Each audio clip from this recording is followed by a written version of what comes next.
बिस्मिल्लाहिर्रहमानिर्रहीम। अस्सलाम वालेकुम डियर स्टूडेंट्स, आज हम लोग elimination unimolecular reaction of alkyl halide को देखने लगे हैं। इसको हम लोग E1 रिएक्शंस भी बोलते हैं। इससे पहले हम लोग E2 रिएक्शंस यानी कि elimination by molecular reactions of alkyl halide को डिस्कस कर चुके हैं विद मैकेनिज्म।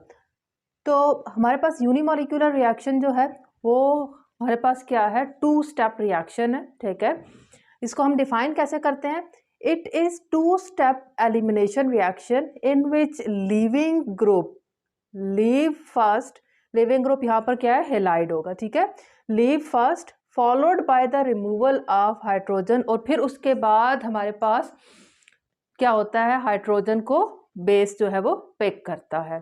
फर्स्ट ग्रुप में लिविंग ग्रुप यानी कि हेलाइड ग्रुप जो है वो लीव करता है, हमारे पास क्या बनता है, कार्बोकेटाइन बन जाता है हमारे पास। ये फर्स्ट स्टेप है। और नेक्स्ट स्टेप में हमारे पास क्या होता है, जो एक वीक बेस आता है और वो क्या करता है, प्रोटॉन को यानी कि बीटा कार्बन से प्रोटॉन को पिक करेगा और डबल बॉन्ड इंट्रोड्यूस हो जाता है अल्फा और बीटा कार्बन के दरमियान। इस तरह से अल्कीन प्रिपेयर होता है। हम लोग इसकी एक एग्जांपल यहाँ पर लेते हैं। ये मैं यहाँ पर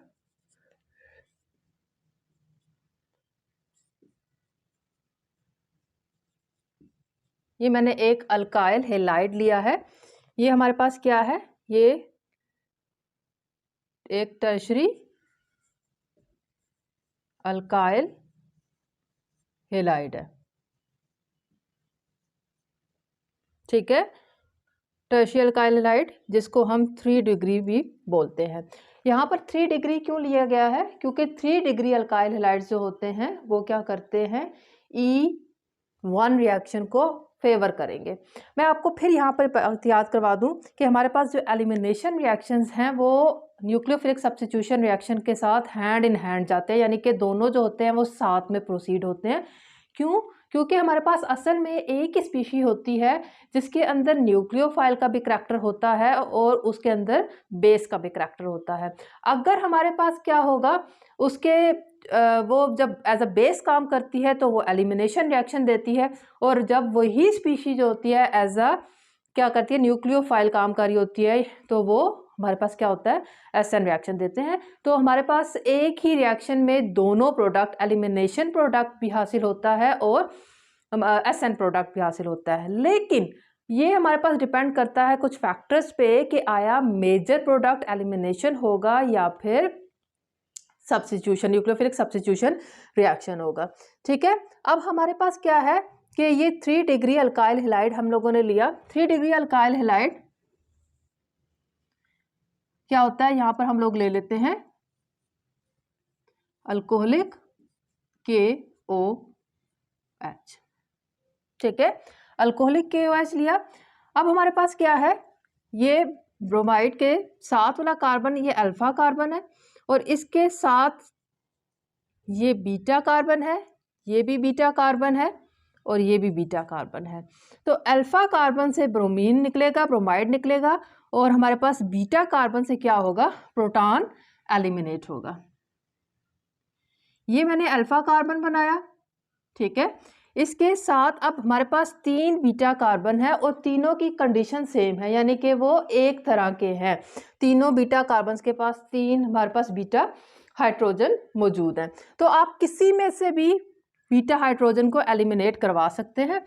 तो ये मैंने अल्फा कार्बन बनाया। अल्फा कार्बन के ऊपर जो है CH3 लगा हुआ है और एक नीचे CH3 लगा हुआ है, वो मैं यहाँ पर क्या कर देती हूँ, बना देती हूँ। अब ये जो बीटा कार्बन है इसके पास 3 हाइड्रोजन, बीटा हाइड्रोजन है। तो बीटा में से hydrogen in the form of proton pick करता है, कौन, बेस। ठीक है, KOH जो है अल्कोहलिक बेस, वो प्रोटॉन को पिक करेगा। तो यहाँ पर CH2 था, जब एक प्रोटॉन पिक हो गया तो ये CH2 रह गया। ठीक, हमारे पास यहाँ से अब यहाँ पर हमारे पास K और Br पोटाशियम ब्रोमाइड बनेगा। यहाँ से OH बचा है और यहाँ से एक प्रोटॉन जो है वो पिक हुआ है, तो ये साथ में इसके वाटर बन जाएगा। ठीक है, तो हमारे पास प्रोडक्ट जो यहाँ पर बना है अल्कीन बना है, आइसो ब्यूटेलीन इसका नाम है। ठीक है, आयुपैक अगर इसका नाम लिखें तो हमारे पास इसको क्या बोलेंगे, 2 मिथाइल प्रोपीन। ठीक, और अगर इसका आयुपैक नाम लिखेंगे तो इसका नाम होगा 2 ब्रोमो, अल्फाबेटिकली बी पहले आएगा, 2 मिथाइल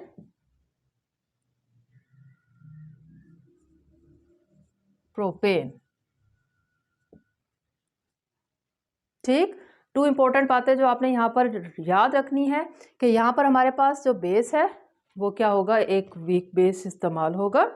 और दूसरी बात हमारे पास क्या है, यहाँ पर जो है ये 2 स्टेप रिएक्शन होगा हमारे पास। अब हम लोग मूव करते हैं इसके मैकेनिज्म की तरफ।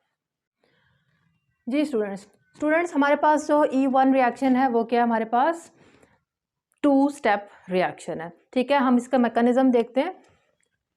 हमने ले लिया एक अल्काइल हैलाइड। अल्काइल हैलाइड यहाँ पर मैं टर्शियरी अल्काइल हैलाइड लूँगी, क्यों, क्योंकि टर्शियरी अल्काइल हैलाइड जो होते हैं वो E1 रिएक्शन देते हैं।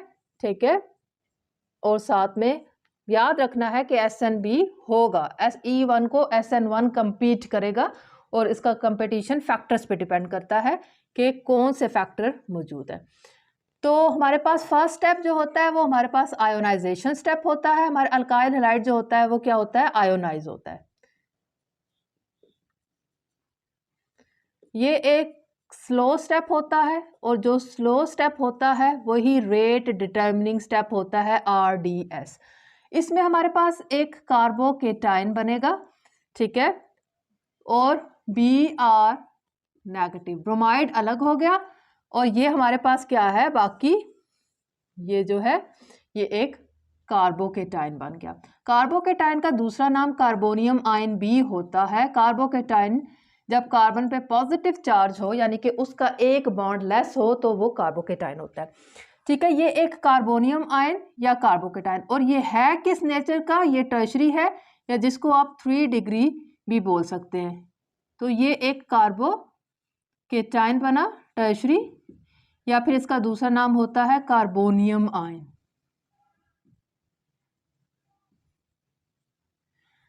और ब्रोमाइड जो है इसमें क्या हो गया, अलग हो गया। ये हमारे पास फर्स्ट स्टेप है, स्लो स्टेप है। अब सेकंड स्टेप में हमारे पास क्या होगा, ये जो कार्बोकेटाइन है,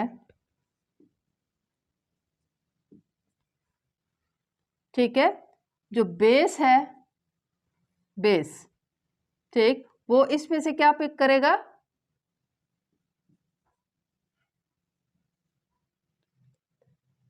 बीटा हाइड्रोजन को पिक करेगा। अब ये कार्बोकेटाइन है, तो ये अगर अल्फा है कार्बन, तो ये भी बीटा है, ये भी बीटा है, ये भी बीटा है। किसी भी बीटा कार्बन के पास जितने भी बीटा हाइड्रोजन है उसमें से एक हाइड्रोजन को क्या कर लेगा, ये पिक कर लेगा। तो ये देखें, ये मैंने बनाया सेंटर वाला कार्बन, इसके ऊपर CH3 अटैच है, इसके यहाँ पर CH3, और ये वाला जो अल्फा कार्बन बीटा कार्बन है, इस बीटा कार्बन के पास 3 बीटा हाइड्रोजन है, इनमें से एक बीटा हाइड्रोजन को रिमूव करवाया, बेस ने पिक किया, तो यहाँ पर CH2 रह गया। ठीक है, तो ये हमारे पास क्या हो गया, सेकंड स्टेप है, जो कि फास्ट स्टेप है, और ये हमारे पास एक बन गई अल्कीन, जिसका नाम है क्या, आइसो ब्यूटेलीन बन गई। ठीक है, ये हमारे पास फास्ट स्टेप है। ठीक, अब मैकेनिज्म में आप लोगों ने यहाँ पर 2 बातों को जहन में रखना है कि एलिमिनेशन रिएक्शंस के लिए टेम्परेचर हाई चाहिए होता है, क्योंकि ये कंपीट कर रहे होते हैं किसके साथ, न्यूक्लियोफिलिक सब्स्टिट्यूशन के साथ। अगर हाई टेम्परेचर की कंडीशन गिवन होगी तो इसका मतलब है एलिमिनेशन की प्रोडक्ट हाई बनेगी और SN की प्रोडक्ट जो है वो लो बनेगी। ठीक है, तो टेम्परेचर इसका क्या होता है, हमारे पास हाई होता है। पहली बात आपने याद रखना है, हाई टेम्परेचर। और सेकंड बात जो आपने याद रखनी है वो क्या है, हमारे पास यहाँ पर वीक बेस इस्तेमाल होता है। वीक बेस किसके मुकाबले में, E2 के मुकाबले में यहाँ पर जो बेस है वो क्या होगा, वीक इस्तेमाल होगा। वीक बेस क्यों इस्तेमाल किया जाता है, इसलिए इस्तेमाल किया जाता है कि वीक बेस जो है वो फौरन से जल्दी नहीं करेगा प्रोटॉन को पिक करने के लिए, बीटा प्रोटॉन को पिक करने के लिए, बल्कि टाइम देगा कि पहला स्टेप हो जिसमें कार्बोकेटायन बने, फिर वो जो कार्बोकेटायन बने उसका बीटा प्रोटॉन को पिक किया जाए, तो वो तसल्ली के साथ काम करेगा। ठीक है स्टूडेंट्स, अब हम लोग क्या करेंगे, इसका जो ये मैकेनिज्म है, इस मैकेनिज्म के जितने भी इंपॉर्टेंट फीचर्स हैं उनको वन बाय वन मैं डिस्कस करती हूँ और उनको यहाँ पर पॉइंट्स की फॉर्म में मैं लिखती जाऊंगी और आप उसको नोट डाउन करते जाएं। जी स्टूडेंट्स, अब हम लोग मूव करने लगे हैं फीचर्स ऑफ E1 रिएक्शन। सबसे पहले मैं जो पॉइंट यहाँ पर डिस्कस करूँगी वो है हमारे पास two step reaction. E1 reaction जो है वो हमारे पास टू स्टेप रिएक्शन होते हैं। ये मैंने मैकेनिज्म लिखा है। फर्स्ट स्टेप में आयोनाइजेशन होती है हमारे पास अल्काइल हैलाइड की, ठीक है, ये एक स्लो स्टेप है और इसी को हम रेट डिटर्मिनिंग स्टेप बोलते हैं। तो जिसके नतीजे में एक कार्बोकेटायन बनता है और हमारे पास हैलाइड ग्रुप जो होता है वो अलग हो जाता है, ठीक है। फिर हमारे पास क्या होता है, नेक्स्ट स्टेप होता है जो कि फास्ट होता है, ठीक, और उसके नतीजे में अल्कीन जो होता है वो प्रोड्यूस होता है। अगले स्टेप में हमारे पास क्या होता है, यहाँ पर बेस जो होता है वो क्या करता है, अल्फा हाइड्रोजन को पिक कर रहा होता है, ठीक। तो अब हम लोगों ने क्या करना है, यहाँ पर देखें ये टू स्टेप रिएक्शन है। इसमें हमारे पास क्या बनता है, यहाँ पर सेंटर में एक पहले स्टेप में कार्बोकेटायन बनता है। जब इसमें कार्बोकेटायन बन रहा है तो इसका मतलब ये हुआ कि यहाँ पर रीअरेंजमेंट भी पॉसिबल है, ठीक है। कार्बोकेटायन जहाँ कहीं पर भी बनता है रिएक्शन मैकेनिज्म के दौरान, मुमकिन है कि हमारे पास 1 डिग्री कार्बोकेटायन को अगर मौका मिले तो वो 2 डिग्री में कन्वर्ट होगा, क्योंकि 2 डिग्री 1 डिग्री से ज़्यादा क्या है, स्टेबल है। और अगर 2 डिग्री मौजूद है और उसको मौका मिले कि वो 3 डिग्री में कन्वर्ट हो जाए तो वो लाजमन कन्वर्ट होगा, ठीक है। यहाँ पर भी कार्बोकेटायन बन रहा है और अगर इसके पास अपॉर्चुनिटी हुई कि वो मोर स्टेबल कार्बोकेटायन में कन्वर्ट हो तो वो लाजमी कन्वर्ट होगा, ठीक है। अब मैं इसको, हम लोग एक एग्जांपल के साथ इसको समझते हैं। इसका पहला स्टेप जो है वो आयोनाइजेशन स्टेप है। मैं कहती हूँ कि मेरे पास एक कंपाउंड है,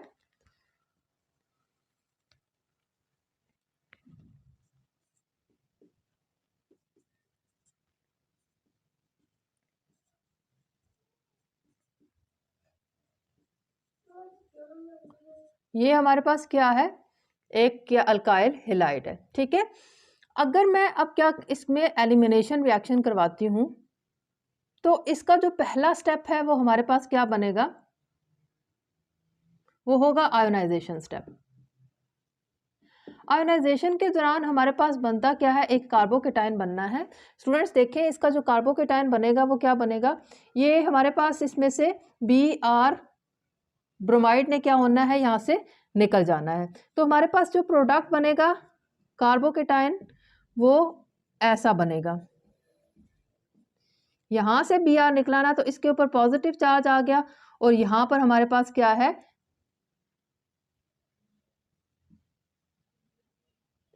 इसके पास एक हाइड्रोजन मौजूद है।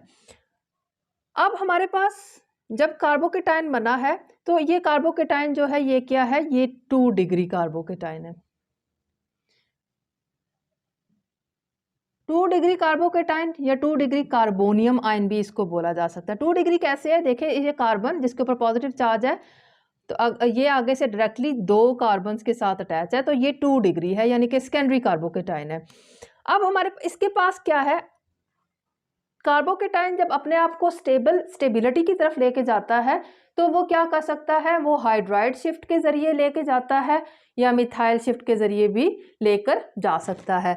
यहाँ पर हमारे पास क्या है, शिफ्टिंग किसकी पॉसिबल है, अगर हमारे पास क्या हो, ये वाला मिथाइल इस कार्बन पे शिफ्ट हो जाए, जरा देखें, अगर हमारे पास क्या हो, ये वाला मिथाइल पूरे का पूरा इस कार्बन पर शिफ्ट हो तो इसका पॉजिटिव चार्ज क्या हो जाएगा, न्यूट्रलाइज हो जाएगा और इस कार्बन पे वो पॉजिटिव चार्ज शिफ्ट हो जाएगा।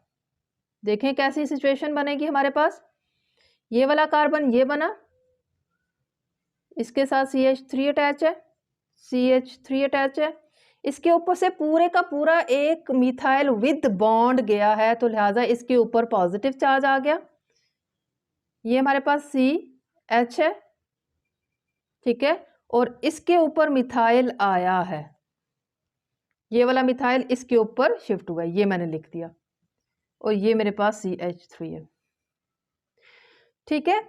अब ये वाला जो कार्बोकेटाइन है, देखें ये वाला C जिसके ऊपर पॉजिटिव चार्ज है वो डायरेक्टली 1 2 3 कार्बन के साथ अटैच है, तो ये 3 डिग्री कार्बोकेटाइन या कार्बोनियम आयन है और मोर स्टेबल है।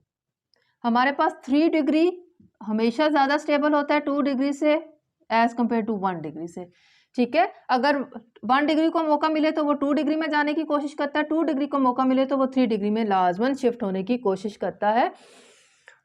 अब हमारे पास जब ये शिफ्टिंग हो जाएगी तो फिर हमारे पास अब क्या होगा, नेक्स्ट स्टेप होगा, क्या होगा वो नेक्स्ट स्टेप, फास्ट स्टेप होगा, जिसपे अब क्या करेगा, जो बेस है वो क्या करेगा, प्रोटॉन को पिक करेगा।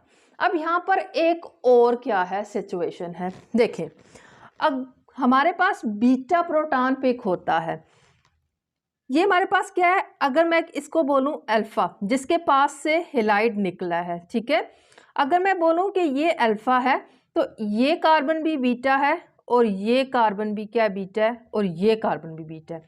यहाँ पर हमारे पास 3 कार्बन हैं जो कि बीटा हैं, ये भी बीटा है, ये भी बीटा है, ये भी बीटा है, और तीनों के पास बीटा हाइड्रोजन मौजूद है।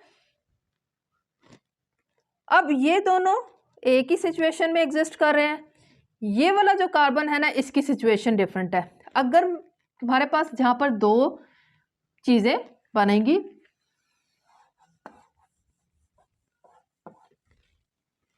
देखें अगर हमारे पास इस वाले बीटा कार्बन से हाइड्रोजन निकलता है तो प्रोडक्ट कैसा बनेगा, CH3C, यहां पर डबल बॉन्ड CH,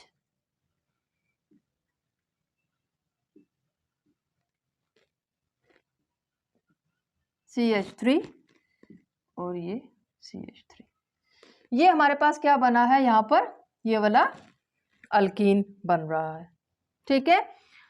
और अगर मैं इस बीटा कार्बन से एक हाइड्रोजन को निकालती हूं तो फिर देखें कैसा बनेगा, इन दोनों के दरमियान बन जाएगा बॉन्ड, डबल बॉन्ड,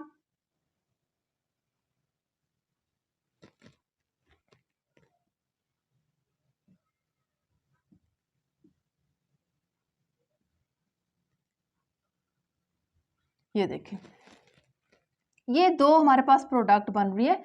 इस अल्कीन में सेकंड पोजीशन पे डबल बॉन्ड एग्जिस्ट कर रहा है और इस अल्कीन में फर्स्ट पोजीशन पे डबल बॉन्ड एग्जिस्ट कर रहा है। फिर बात वही आ गई कि ज्यादा मेजर अल्कीन कौन सा बनेगा, तो स्टूडेंट मेजर अल्कीन वही वाला बनेगा जो कि स्टेबल अल्कीन होगा, और स्टेबल अल्कीन का पता हमें कौन देता है, हमें सेट्ज़ेफ रूल से पता चलता है कि कौन सा अल्कीन स्टेबल है। अब ये वाला मेजर प्रोडक्ट होगा, और ये मेजर प्रोडक्ट क्यों होगा, वो इसलिए मेजर प्रोडक्ट होगा कि सेट्ज़ेफ रूल हमें ये कहता है कि मोर substituted alkene is most stable alkyne. Substituted का क्या मतलब है हमारे पास, देखें हमारे पास यहाँ पर इस कार्बन, ये जो कार्बन है डबल बॉन्ड के अक्रॉस जो कार्बन होते हैं हमने देखना है कि उसके साथ कितने अल्काइल ग्रुप लगे हुए हैं। जिस केस में ज्यादा अल्काइल ग्रुप लगे होंगे वो मोर स्टेबल अल्कीन होगा। अब इस केस में देखें कि डबल बॉन्ड के अक्रॉस इन दोनों कार्बन के पास, इस कार्बन के पास भी 2 मिथाइल हैं और इस कार्बन के पास भी ये वाले 2 मिथाइल हैं, ठीक है। इस पे केस में डबल बॉन्ड के अक्रॉस जो कार्बन है, इस कार्बन के पास तो मिथाइल है ही नहीं, ठीक, यानी कि यहाँ पर ये सब्स्टिट्यूटेड नहीं है। इस साइड पे हमारे पास क्या है, चले मैं कह लेती हूँ कि 2 जो है कार्बन चेन मौजूद है, तो ये माइनर होगा और ये मेजर होगा। ठीक है, तो सेट-जेफ रूल हमें कहता है कि most substituted alkene is more stable alkyne. तो अकॉर्डिंग टू सेट-जेफ ये मेजर होगा और ये माइनर होगा। आप लोगों ने याद रखना है कि set-Jeff rule is about the stability of alkyne, के जो अल्कीन ज़्यादा स्टेबल है वो बनेगा। ठीक है, और कार्बोकेटाइन की जो अरेंजमेंट है वो एक अलग चीज़ है। तो यहाँ पर पहले हमारे पास कार्बोकेटाइन अपने आप को अरेंज कर रहा है, 3 डिग्री में जा रहा है, और फिर उसके बाद सेट-जेफ रूल यहाँ पर अप्लाई हो रहा है, जिससे हमें पता चल रहा है कि कौन सा अल्कीन यहाँ पर बनेगा। सेट-जेफ रूल जो सेट-जेफ प्रोडक्ट है उसके ऑपोजिट प्रोडक्ट हॉफमैन प्रोडक्ट होती है। इसके बारे में एक कंप्लीट लेक्चर जो है वो मेरे पास जो है वो अल्कीन के जो प्लेलिस्ट में अल्कीन्स के नाम से एक प्लेलिस्ट है उसमें मौजूद है। मैं यहाँ पर इंशाल्लाह ताला आई बटन में भी इसको अटैच कर दूँगी। नेक्स्ट हमारे पास जो फीचर है वो है क्या, काइनेटिक्स ऑफ रिएक्शन। अब इस रिएक्शन के जो काइनेटिक्स है यानी कि रेट ऑफ रिएक्शन जो है वो क्या है, हमारे पास रेट ऑफ रिएक्शन सिर्फ और सिर्फ एक मॉलिक्यूल पे डिपेंड कर रहा है, अल्काइल हैलाइड पे डिपेंड करता है, बेस पर नहीं करता। क्यों नहीं करता, हमें पता है कि रेट ऑफ रिएक्शन में जो रेट इक्वेशन लिखी जाती है, जो कि एक्सपेरिमेंटली लिखी जाती है, उस जिस मॉलिक्यूल पे रेट डिपेंड कर रहा होता है वही हमारे पास क्या होता है, असल में उस इक्वेशन को, उस केमिकल रिएक्शन के रेट को कंट्रोल करता है। अब हमारे पास ये यहाँ पर जो पहला स्टेप है वही स्लो स्टेप है, वही रेट डिटरमिनिंग स्टेप है, तो उसमें हमारे पास क्या है, सिर्फ एक अल्काइल हैलाइड जो है वो इस्तेमाल हो रहा है, लिहाजा हमारे पास जो रेट है वो डिपेंड कर रहा है अल्काइल हैलाइड पे। बेस जो है वो सेकेंड स्टेप में यहाँ पर क्या है, प्रोटॉन को, बीटा प्रोटॉन को पिक कर रहा है, तो लिहाजा बेस यहाँ पर रेट को डिटरमिन करने में इन्वॉल्व नहीं है। तो इसकी रेट इक्वेशन एक्सपेरिमेंटली कैसे आती है कि हमारे पास रेट इज इक्वल टू के इज एनी कांस्टेंट, और ये हमारे पास अल्काइल हैलाइड पे डिपेंड कर रहा है, उसकी पावर 1। तो रेट इक्वेशन में कोई यहाँ पर बेस अपेयर नहीं हो रहा, लिहाजा बेस जो होती है इसके रेट को कंट्रोल नहीं करता। अब रेट को कंट्रोल करने का क्या मतलब है कि अगर हम लोग अल्काइल हैलाइड को डबल कर देंगे तो रिएक्शन ऑफ जो रेट ऑफ रिएक्शन है वो डबल हो जाएगा। अगर हम लोग क्या करेंगे, इसको 4 गुना कर देंगे 4 टाइम, तो इसका रेट ऑफ रिएक्शन भी क्या हो जाएगा, 4 गुना हो जाएगा, 4 टाइम्स हो जाएगा। तो नेक्स्ट हमारे पास क्या है, अब हम लोग चलते हैं इसके ऑर्डर ऑफ रिएक्शन की तरफ।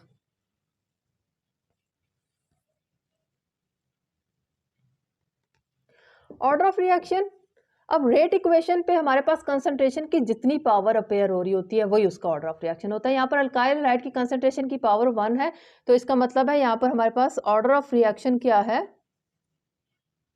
इज इक्वल टू 1 है, तो इसका मतलब है कि ये फर्स्ट ऑर्डर रिएक्शन है। E1 जो है वो फर्स्ट ऑर्डर रिएक्शन होता है। बायोमॉलिक्यूलर, ये हमारे पास यूनिमॉलिक्यूलर कैसे है, E1 मतलब यूनिमॉलिक्यूलर। यूनिमॉलिक्यूलर का मतलब ये है कि हमारे पास जो रेट डिटरमिनिंग स्टेप है, यानी कि फर्स्ट स्टेप आयोनाइजेशन स्टेप है इस केस में, जो कि स्लो स्टेप है, उसमें कितने मॉलिक्यूल्स इन्वॉल्व हैं, जितने मॉलिक्यूल्स इन्वॉल्व है वही उसकी मॉलिक्यूलैरिटी होती है। तो यहाँ पर हमारे पास सिर्फ अल्काइल हैलाइड इन्वॉल्व है, लिहाजा इसकी मॉलिक्यूलैरिटी कितनी है, इसकी 1 है, इसकी मॉलिक्यूलैरिटी इज इक्वल टू 1 है। इसी वजह से हम लोग इसको क्या लिखते हैं, unimolecular elimination reaction, unimolecular elimination reaction, E1 लिखा जाता है इसको।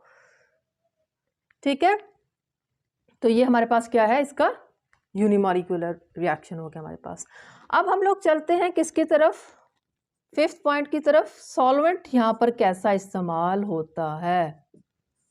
हमारे पास जो E2 रिएक्शन था, आपको याद होगा, उसमें हम लोगों ने सॉल्वेंट पोलर एप्रोटिक इस्तेमाल किया था। पोलर जो होता है वो इसलिए ज़रूरी होता है कि वो हमारे पास कार्बन और हैलाइड के बॉन्ड को ब्रेक करे, ठीक है, ब्रेक करे, उसको आसान कर दे। तो ब्रेक तो होना ही है ना उसने हर सूरत में। Br ने निकलना है, हेलाइड ने निकलना है कार्बन के साथ। तो पोलर मॉलिक्यूल जो सॉल्वेंट है इसको फेवर करता है। साथ में वो हमारे पास क्या होना चाहिए, इस केस में वो प्रोटिक है। E2 के केस में ए प्रोटिक था, यानी कि उसमें हमारे पास क्या था, प्रोटॉन मौजूद नहीं था। इस केस में हम लोगों ने ऐसा सॉल्वेंट इस्तेमाल करना है जो पोलर भी हो और प्रोटिक भी हो। जो प्रोटिक सॉल्वेंट्स होते हैं वो सॉल्वेशन का प्रोसेस करते हैं। वो क्या करेंगे, इस कार्बोकेटाइन को, इसको ब्रोमाइड आयन को क्या कर लेंगे, घेर के रखेंगे, क्योंकि वो प्रोटॉन रखते हैं ना, पॉजिटिव चार्ज है उसके ऊपर। तो वो क्या करेंगे, इस नेगेटिव ब्रोमाइड को घेर के रखेंगे, इसके गिर्द एक सर्कल बना लेंगे, सॉल्वेशन का प्रोसेस करेंगे। जब वो सॉल्वेशन करेंगे तो इन दोनों को दोबारा मिलने से प्रोहिबिट करेंगे, वो उसको रोकेंगे, बचाएंगे। जब हमारे पास ये दोनों वापस मिल नहीं सकेंगे तो इसका मतलब है कार्बोकेटाइन स्टेबल हो गया, मोर स्टेबल, कार्बोकेटाइन और स्टेबल हो गया। तो मतलब पोलर प्रोटिक सॉल्वेंट जो है इस E1 को क्या करता है, फेवर करता है। तो सॉल्वेंट होना चाहिए पोलर प्रोटिक सॉल्वेंट, जिसमें हमारे पास क्या है, वाटर भी होता है बहुत अच्छा। हम लोग इसके अंदर मिथानॉल और इथानॉल, ये सारे इसके अंदर प्रोटॉन्स मौजूद हैं। तो ये बहुत अच्छे क्या होते हैं, पोलर प्रोटिक सॉल्वेंट्स होते हैं। ठीक है, नेक्स्ट हम लोग चलते हैं कि नेचर ऑफ अल्काइल हैलाइड, जो कि क्या करेगा, इस रिएक्शन को E1 को क्या करेगा, फेवर करेगा। Nature of alkyl halide.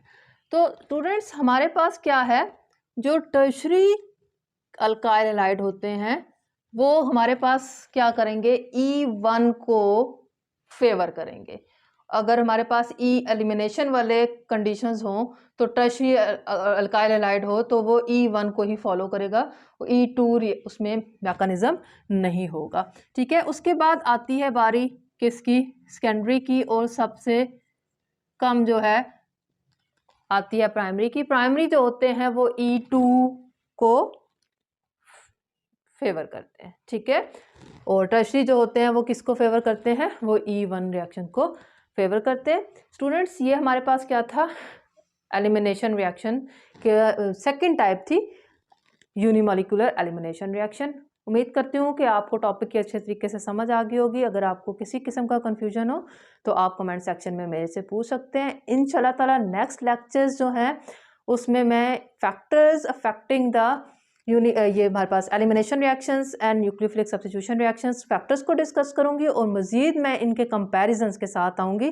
E1 का कंपैरिजन विद E2, SN1 का विद SN2, इसी तरह से SN1 का E1 के साथ, और हमारे पास SN2 का E2 के साथ। ये तो हमारे पास मज़ीद लेक्चर्स बनेंगे ताकि हमारे पास मज़ीद जो है कंसेप्ट को क्लियर हो जाए।